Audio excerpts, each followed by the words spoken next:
Problem number 3.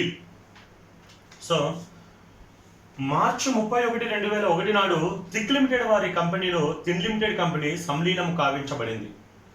ఈ company ఆస్తులను అప్పులను పుస్తకపు విలువలకే తీసుకోవడం జరిగింది. కొనుగోలు ప్రతిఫలం 4 లక్షలుగా నిర్ధారించడం జరిగింది. దీనిని బదిలీ చేయబడే కంపెనీలో ఉండే వాటాదారులకు ఒక్కొక్క వాటాకు సంలీనము కావించబడే కంపెనీలో 2 ఈక్విటీ వాటాలు జారీ చేస్తారట. అంటే పాత కంపెనీలో ఒక వాటా ఉంటే కొత్త కంపెనీలో 2 వాటాలు. కొనుగోలు ప్రతిఫలం చెల్లింపు చేయాలనుకున్నారు. సో వాళ్ళ ఆస్తి అప్పుల పట్టికలు క్రింది విధంగా ఉన్నాయి. విలీన ఖర్చులు 1000 రూపాయలు థిక్ కంపెనీ చెల్లింపు చేస్తుంది. ఈ సంయోగము విలీన స్వభావం కలిగిందని భావించి కంపెనీ పుస్తకాలలో అవసరమైన చిట్టాబద్దులు రాసి సంలీనం తర్వాత ఆస్తి అప్పుల పట్టికను తయారు చేయండి. ఎవరి పుస్తకాల్లో? Thick limited. థిక్ లిమిటెడ్ అంటే ఏంటి? కొనుగోలు కంపెనీ. ఓకే, అయితే వాడు కొనుగోలు కంపెనీ పుస్తకాల్లో చేయమన్నాడు, కానీ నేను మీకు 2 కంపెనీల పుస్తకాల్లో చేస్తా. ఇంతకుముందు ఫస్ట్ లెక్క ఏం చెప్పాను? ఒకటే కొనుగోలు కంపెనీ పుస్తకాల్లోనే 2 పద్ధతుల్లో, విలీన పద్ధతిలో, కొనుగోలు పద్ధతిలో చెప్పా. ఇప్పుడు విలీన పద్ధతిలో 2 పుస్తకాలలో, అంటే అమ్ముడుపోయే కంపెనీ పుస్తకాలలో, కొనుగోలు కంపెనీ పుస్తకాల్లో 2 పుస్తకాల్లోని చెప్తాను. ఓకేనా? సో ఫస్ట్ ఆఫ్ ఆల్ మనం కొనుగోలు కంపెనీ పుస్తకాలలో చేద్దాం. కొనుగోలు కంపెనీ అంటే థిక్ కంపెనీ, దీని పుస్తకాల్లో ఎలా ఉంటుంది? ఆల్రెడీ మనం ఇంత ఫస్ట్ లెక్క చేసాం. కొనుగోలు కంపెనీ పుస్తకాల్లో లెక్క ఎలా చేస్తామనేది. ఫస్ట్ వ్యాపారాన్ని కొన్నందుకు చిట్టాపద్దు రాసుకుంటాం. ఫస్ట్ చిట్టాపద్దు ఏంటి? వ్యాపారాన్ని కొన్నందుకు. సో వ్యాపార కొనుగోలు ఖాతా డెటార్. వ్యాపార కొనుగోలు ఖాతా డెటార్.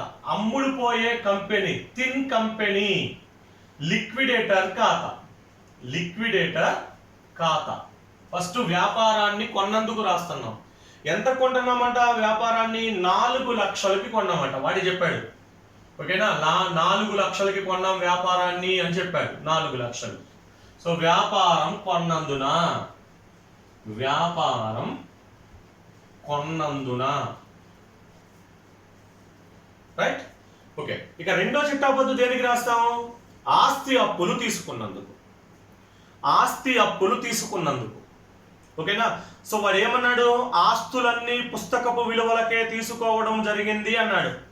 ఓకేనా? సో వాడు ఇచ్చిన ఆస్తులన్నీ మనం తీసుకోవాలి పుస్తకపు విలువలకే. సో గుడ్ విల్ ఖాతా డెటార్. నెక్స్ట్ ప్లాంట్ యంత్రాల ఖాతా డెటార్. ప్లాంట్ ఖాతా డెటార్. గుడ్ విల్ ఖాతా 60,000.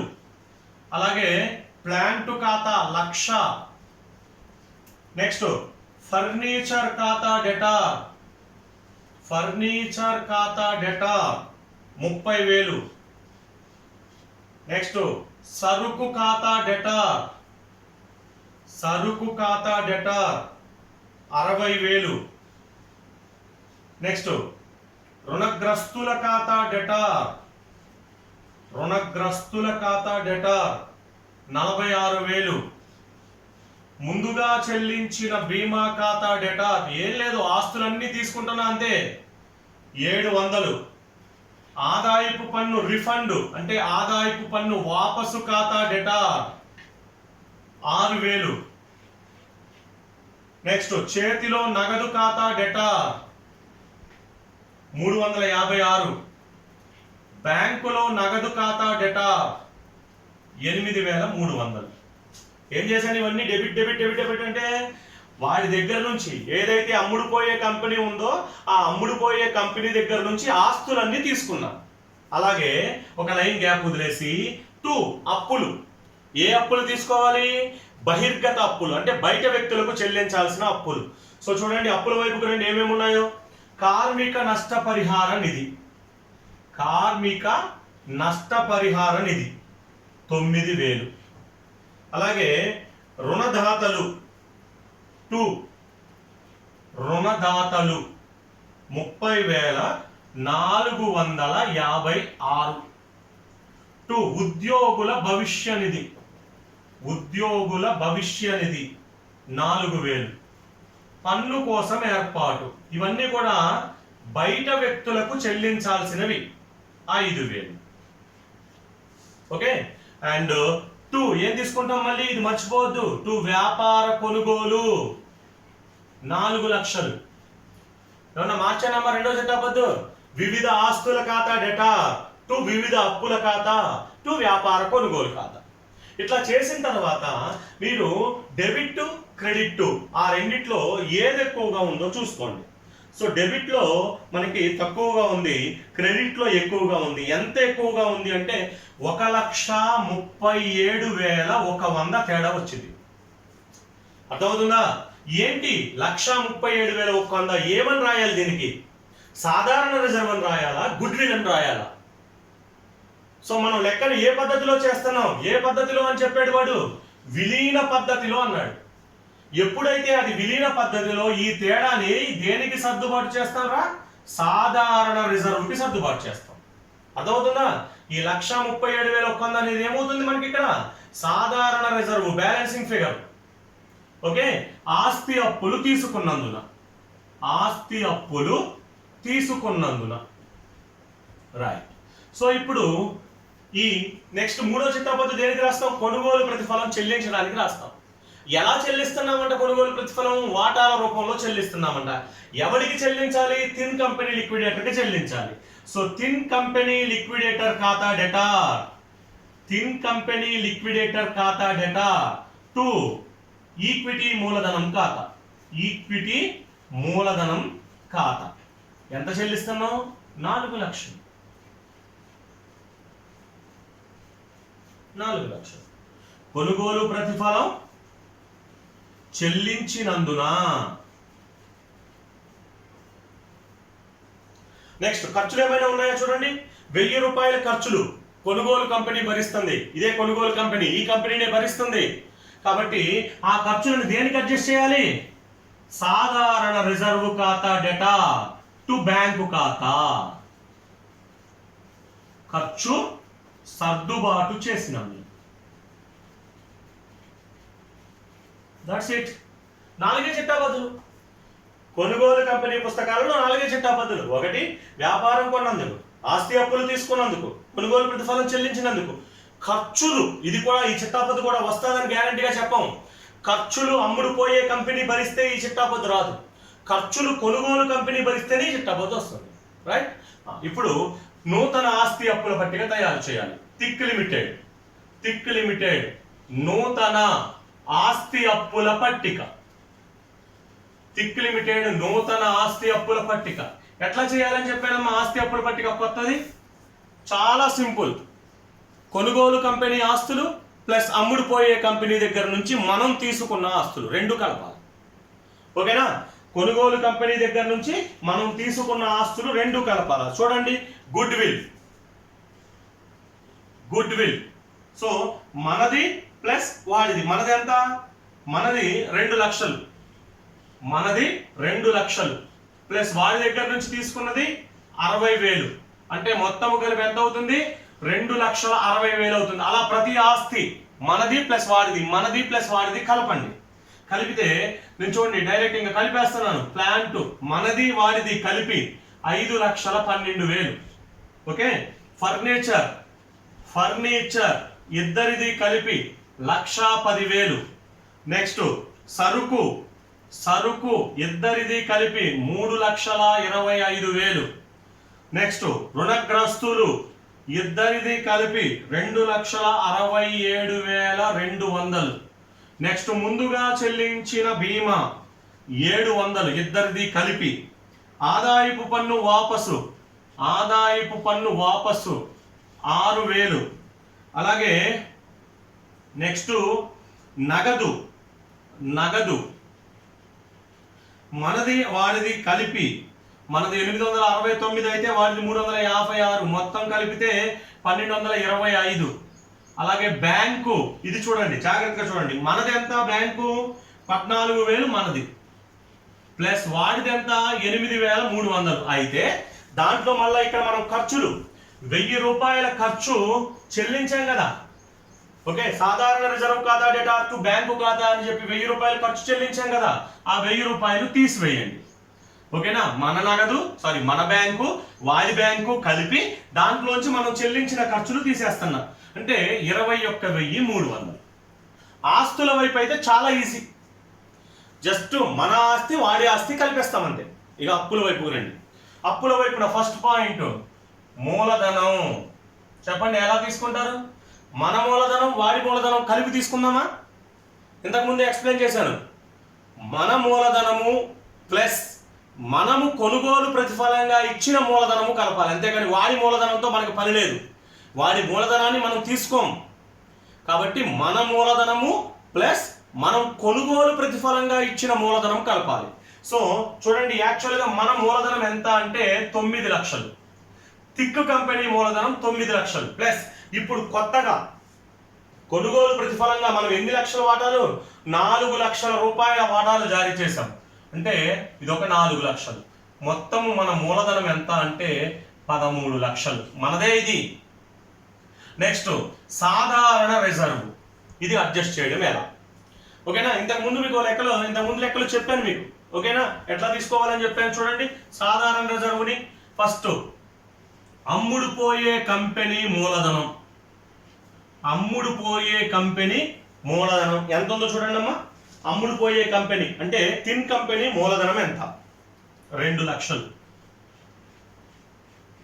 ఓకే, నెక్స్ట్ అమ్ముడుపోయే కంపెనీ సాధారణ రిజర్వ్ ఎంత? 50,000. అలాగే అమ్ముడుపోయే కంపెనీ లాభ నష్టాల ఖాతా ఎంత? 12,900. సో టోటల్ చేస్తే 2,62,900. దానికి ప్లస్ కొనుగోలు కంపెనీ సాధారణ రిజర్వ్ ఎంత? కొనుగోలు కంపెనీ సాధారణ రిజర్వ్ అంటే మనది 1,80,000. మన సాధారణ రిజర్వ్ ఎంత? 1,80,000. సో టోటల్ చేయండి, 1,80,000 టోటల్ చేస్తే ఎంత వస్తుంది? 1,80,000. 0 0 9 2 8 6 14 4 4,42,900. దీంట్లోంచి మైనస్ కొనుగోలు ప్రతిఫలం. ఎంత? కొనుగోలు ప్రతిఫలం 4 లక్షలు తీసేస్తే 42,900. దాంట్లోంచి మైనస్ ఖర్చులు సర్దుబాటు చేశాం కదా సాధారణ రిజర్వ్కి 1000 రూపాయలు, ఆ 1000 రూపాయలు తీసేస్తే 41,900. ఇది అంటే నూతన ఆస్తి అప్పుల పట్టికలో చూపించేటటువంటి సాధారణ రిజర్వ్ ఎంత అంటే 41,900. ఓకే, దీన్ని మనం షార్ట్ కట్గా కూడా లెక్కించేయచ్చమ్మా, షార్ట్ కట్గా కూడా చేసేయచ్చు. ఎలా అది కూడా చెప్తాను మీకు. చూడండి షార్ట్ కట్ ఎలా చెప్తున్నాను చూడండి. మన కంపెనీ అంటే కొనుగోలు కంపెనీ సాధారణ రిజర్వ్ ఎంత?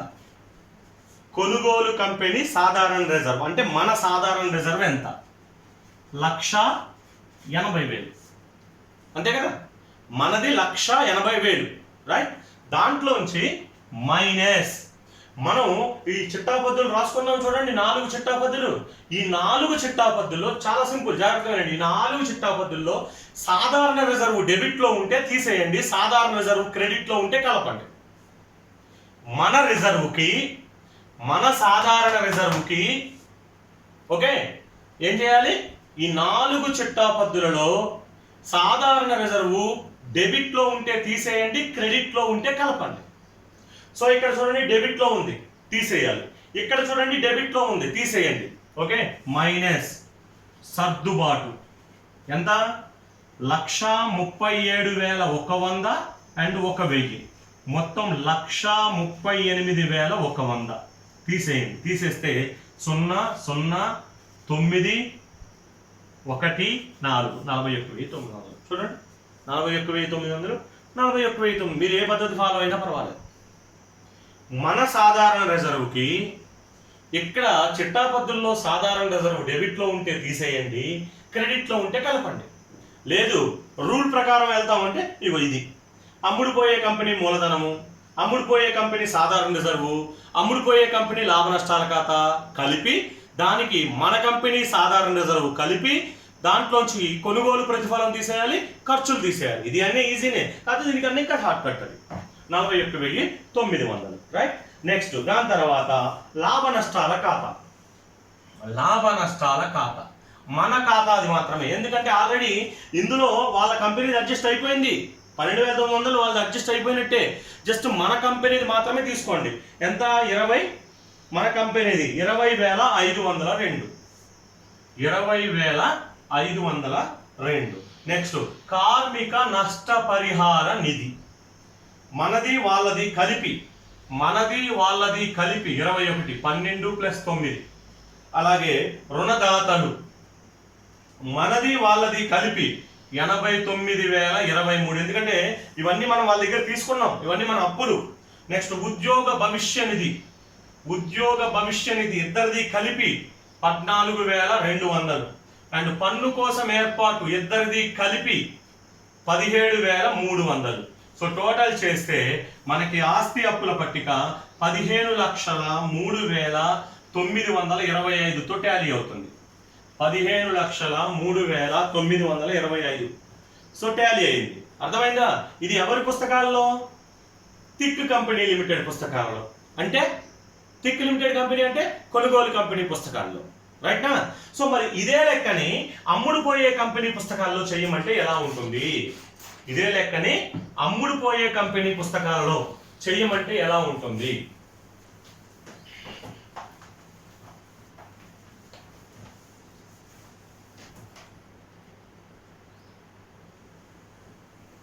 అమ్ముడుపోయే కంపెనీ ఏది?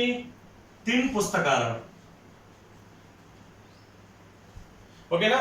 సో తిన్ లిమిటెడ్ పుస్తకాలలో మనం లెక్క చేయాలి అంటే మనం 2 ఖాతాలు తయారు చేస్తాం. ఒకటి పరిష్కార ఖాతా. ఒకటి ఏ ఖాతా? పరిష్కార ఖాతా. రెండోది వాటాదారుల ఖాతా. ఓకేనా? ఇంకా ఆస్తి అప్పుల పట్టిక ఉండదు, ఎందుకంటే అమ్మేస్తున్నాం కదా, మన వ్యాపారాన్ని అమ్మేస్తున్నాం. ఇంకా ఆస్తి అప్పుల పట్టిక ఏముంటుంది? ఉండదు. జస్ట్ 2 ఖాతాలు. ఏ పుస్తకాలలో? తిన్ లిమిటెడ్ అంటే అమ్ముడుపోయే కంపెనీ పుస్తకాలలో మనం 2 ఖాతాలు తయారు చేస్తాం. ఒకటి పరిష్కార ఖాతా, రెండోది వాటాదారుల ఖాతా. చాలా సింపుల్. చూడండి, అమ్ముడుపోయే కంపెనీ ఆస్తులన్నీ పరిష్కార ఖాతాలో డెబిట్ చేయండి. అమ్ముడుపోయే కంపెనీ ఆస్తులు అంటే కొనుగోలు కంపెనీ తీసుకునే ఆస్తులు ఉన్నాయి కదా, ఆ కొనుగోలు కంపెనీ తీసుకునే ఆస్తులన్నీ పరిష్కార ఖాతాలో డెబిట్ చేయండి. పరిష్కార ఖాతాలో డెబిట్ చేయండి. ఏమేమి ఉన్నాయి చూడండి. పరిష్కార ఖాతాలో డెబిట్ చేయాలి. 2 గుడ్ విల్ 60,000. నెక్స్ట్ 2 ప్లాన్ 2 ఎంత? 1,00,000. Next 2 furniture 30,000. నెక్స్ట్ 2 సరుకు 60,000. 2 రుణగ్రస్తులు 46,000. నెక్స్ట్ 2 ముందుగా చెల్లించిన బీమా 700. 2 ఆదాయపు పన్ను వాపసు 6,000. 2 నగదు 356. 2 బ్యాంకు 8,300. ఏం చేశానురా? తిన్ లిమిటెడ్ దగ్గర నుంచి థిక్ లిమిటెడ్ తీసుకునే ఆస్తులన్నీ డెబిట్ చేశాను. అంటే అమ్ముడుపోయే కంపెనీ ఆస్తులన్నీ పరిష్కార ఖాతాకు డెబిట్ చేశాను. అలాగే అమ్ముడుపోయే కంపెనీ అప్పులు, బహిర్గత అప్పులు అంటే బయట వ్యక్తులకు చెల్లించాల్సిన అప్పులన్నీ క్రెడిట్ చేద్దాం. ఏమేమి ఉన్నాయి చూడండి. బై కార్మిక నష్టపరిహార నిధి 9,000. బై ఇంకేమున్నాయి? రుణదాతలు 30,456. అలాగే బై పన్ను కోసం ఏర్పాటు ఎంత? పన్ను కోసం ఏర్పాటు 5,000. నెక్స్ట్ ఉద్యోగుల భవిష్య నిధి 4,000. అప్పులన్నీ క్రెడిట్ చేసి. Any doubt? ఇక్కడ వరకు ఎవరికైనా డౌట్ ఉందా? ఏం చేశాను నేను? తిన్ లిమిటెడ్ అంటే అమ్ముడుపోయే కంపెనీ పుస్తకాలలో ఆస్తులన్నీ పరిష్కార ఖాతాకు డెబిట్ చేశాను, అప్పులన్నీ పరిష్కార ఖాతాకు క్రెడిట్ చేశాను. ఇంకా మిగిలింది ఏంటి అంటే మూలధనం ఒకటి, సాధారణ రిజర్వ్ ఒకటి, లాభ నష్టాల ఖాతా ఒకటి. అంతే కదా. తిన్ లిమిటెడ్ పుస్తకాల్లో అప్పుల వైపు మిగిలినవి ఏంటి? ఇక్కడ ఆస్తులు అప్పులు కాకుండా మిగిలినవి మూలధనం, రిజర్వులు, లాభ నష్టాల ఖాతా. అవి ఎవరికి సంబంధించినవి? వాటాదారులకు సంబంధించినవి. కాబట్టి వాళ్ళకి ఇచ్చేయండి. బై వాటా మూలధనం బై సాధారణ రిజర్వు బై లాభ నష్టాల ఖాతా. ఎంత ఉన్నాయి మూలధనం? మూలధనం 2 లక్షలు. తిన్ లిమిటెడ్ ఓకే. సాధారణ రిజర్వ్ ఎంత ఉంది? 50,000. లాభ నష్టాల ఖాతా ఎంత ఉంది? 12,900. ఇక్కడ వరకు అర్థమైందా? తిన్ లిమిటెడ్ కంపెనీ పుస్తకాలలో పరిష్కార ఖాతా, వాటాదారుల ఖాతా తయారు చేస్తున్నాం. ఫస్ట్ ఆ కంపెనీ ఆస్తులన్నీ డెబిట్ చేసాం, ఆ కంపెనీ అప్పులన్నీ క్రెడిట్ చేసాం. ఈ ఆస్తులు అప్పులు కాకుండా ఇంకా మిగిలినవి మూలధనము, రిజర్వులు, లాభ నష్టాల ఖాతా, అవి వాటాదారులకు ఇచ్చేసాం. Okay right. ఇప్పుడు మనం కంపెనీని అమ్మేస్తున్నాం కాబట్టి మనకి వ్యాపార కొనుగోలు అంటే కొనుగోలు ప్రతిఫలం వస్తుంది. మనకి కొనుగోలు ప్రతిఫలం వస్తుంది. ఎంత వస్తుంది చూడండి. కొనుగోలు ప్రతిఫలం ఎంత? 4 లక్షలు. అవునా? ఎక్కడి నుంచి వస్తుంది మనకి కొనుగోలు ప్రతిఫలం? థిక్ లిమిటెడ్ నుంచి. By thick limited. ఓకే. కొనుగోలు ప్రతిఫలం ఎంత వచ్చిందమ్మా? 4 లక్షలు. Then close it. దీన్ని క్లోజ్ చేయండి. ఓకేనా? ఆ టోటల్ క్లోజ్ చేస్తే మనకి ఎంత వస్తుందో చూడండి. 4,48,456. 4,48,456. నిల్వ తేలిస్తే 1,37,100 మనకి పరిష్కార ఖాతాలో లాభం వచ్చింది. పరిష్కార ఖాతాలో లాభం. దీన్ని ఎక్కడికి మళ్లించాలి అంటే వాటాదారులకు మళ్లింపు. వాటాదారుల ఖాతాకు మళ్లింపు అంటే 2 వాటాదారులు అని అర్థం. ఓకేనా? మీకు అర్థం కావడానికి 2 వాటాదారులు బ్రాకెట్లో లాభం. సో ఎప్పుడైతే పరిష్కార ఖాతాలో వాటాదారులు అన్నామో వాటాదారుల ఖాతాలో బై పరిష్కార ఖాతా. ఎంత? 1,37,100. పరిష్కార ఖాతా క్లోజ్ చేసి అక్కడ వచ్చిన లాభాన్ని ఏం చేయాలి? వాటాదారుల ఖాతాకు మళ్లించాలి. ఇప్పుడు మనకి కొనుగోలు ప్రతిఫలం ఏమొచ్చింది? ఆ ఏ రూపంలో వచ్చిందో అది ఇక్కడ రాసుకోండి. కొనుగోలు ప్రతిఫలం మనకి ఏ రూపంలో వచ్చిందో అది వస్తుంది ఇక్కడ. మనకి ఏ రూపంలో వచ్చింది? వాటాల రూపంలో. ఏ కంపెనీ వాటాలు? థిక్ లిమిటెడ్ వాటాలు. సో 2 థిక్ లిమిటెడ్ వాటాలు.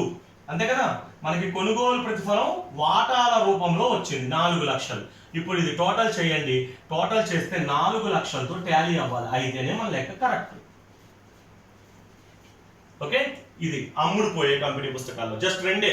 ఒకటి పరిష్కార ఖాతా, రెండోది వాటాదారుల ఖాతా. దీనికి మాత్రం ఇది చేస్తాం. దీనికి చిట్టాబద్దులు రాయమంటాడు. మీకు వచ్చు రాయడానికి.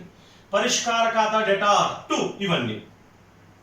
నెక్స్ట్ కార్మిక నష్టపరిహార ఖాతా డెటార్, రుణదాతల ఖాతా డెటార్, పన్ను కోసం ఏర్పాటు ఇది డెటార్ 2 పరిష్కార ఖాతా. ఇవి ఖాతాలు డెటార్ 2 వాటాదారుల ఖాతా. ఖాతాను బట్టి చిట్టాబద్దులు రాయడం వస్తుంది కదా, అట్లా రాయాలి.